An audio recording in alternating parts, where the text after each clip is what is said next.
আপনি চাইলে যে কোনো ফোনের ডিসপ্লে ফিঙ্গারপ্রিন্ট কিন্তু অ্যাড করতে পারেন, অর্থাৎ আপনার ডিসপ্লেতে কিন্তু ফিঙ্গারপ্রিন্ট শো করবে।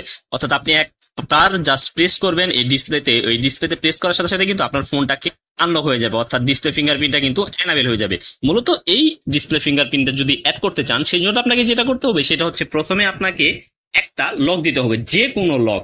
আর আমি এটাও দেখিয়ে দিব যাদের যাদের ফোনে ফিঙ্গারপ্রিন্ট অপশনটা খুঁজে পান না বা নাই, সেটা মূলত কিভাবে খুঁজে পাবেন এবং কিভাবে এই ফিঙ্গারপ্রিন্ট লকটাকে বের করবেন।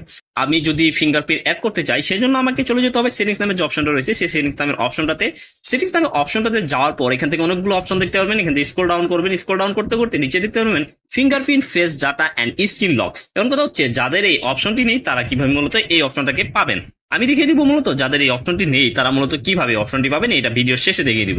এখন কিভাবে ফিঙ্গারপ্রিন্ট অ্যাড করা যায় সেটা স্টেপ বাই স্টেপ দেখিয়ে দিচ্ছি। এই জন্য আমি এখান থেকে fingerprint face data and screen লকে প্রথমে ক্লিক করে দিব। এখানে ক্লিক করার পর আমার সামনে অনেকগুলো অপশন চলে আসবে। এখান থেকে স্ক্রিন লকে ক্লিক করব। স্ক্রিন লকে ক্লিক করার পর এখান থেকে আমাকে যে কোনো একটা প্যাটার্ন লক সেট করে নিতে হবে। আমি আমার ফোনের প্যাটার্ন লক দিয়ে নিচ্ছি। এখান থেকে সেট স্ক্রিন লকে সিলেক্ট করব। সিলেক্ট করে আমি এখান থেকে প্যাটার্নটাকে সিলেক্ট করে দিব। প্যাটার্নটাকে সিলেক্ট করে দেওয়ার পর আমি এখান থেকে আমার মন মতো প্যাটার্নটা দিয়ে নিব। আমি এখানে প্যাটার্ন দিয়ে দিচ্ছি এল, এরপর কনফার্ম, এরপরে অ্যাডে ক্লিক করার দরকার নেই, ক্যান্সেলে ক্লিক করার পর এখানে ফিঙ্গারপ্রিন্ট আনলক নামে অপশন রয়েছে, আপনি সেই ফিঙ্গারপ্রিন্ট আনলকে চলে যাবেন। চলে যাওয়ার পর এখান থেকে আপনি আপনার লকটাকে দিয়ে দিবেন, অর্থাৎ যে প্যাটার্নটাকে সিলেক্ট করেছেন সেই প্যাটার্নটাকে সিলেক্ট করে দিয়ে গট ইট করবেন। এখান থেকে আপনার ফিঙ্গারপ্রিন্ট চাইবে, অর্থাৎ ডিসপ্লেতে ফিঙ্গারপ্রিন্ট লক চাইবে। আমি এখান থেকে ডিসপ্লেতে ফিঙ্গারপ্রিন্ট বসাবো, অর্থাৎ আমার ফিঙ্গারটা ভালোভাবে এনরোল করব। এনরোল করার পর যখন আমার এই বৃত্তটা সম্পূর্ণ ভরাট হয়ে যাবে তখন কিন্তু আমার ফোনের ফিঙ্গারপ্রিন্ট লকটা কিন্তু টোটালি এনাবেল হয়ে যাবে। এখান থেকে দেখিয়ে দিচ্ছি। এখন কথা হচ্ছে যাদের ফোনের ফিঙ্গারপ্রিন্ট এই অপশনটা তো মূলত নেই, অর্থাৎ যাদের ফোনে এই ফিঙ্গারপ্রিন্ট লকের অপশনই থাকে না, তারা মূলত কিভাবে বের করবেন সেটা স্টেপ বাই স্টেপ এখন দেখিয়ে দিব। এখান থেকে আমি এখানে ক্যান্সেল করে ডানে ক্লিক করে দিব, অর্থাৎ এডে ক্লিক করে ডানে ক্লিক করে দেওয়ার পর আমার এখানে ফেস যদি থাকে সেক্ষেত্রে আমি ফেসের যে লক রয়েছে সেই ফেস লক দিতে পারি।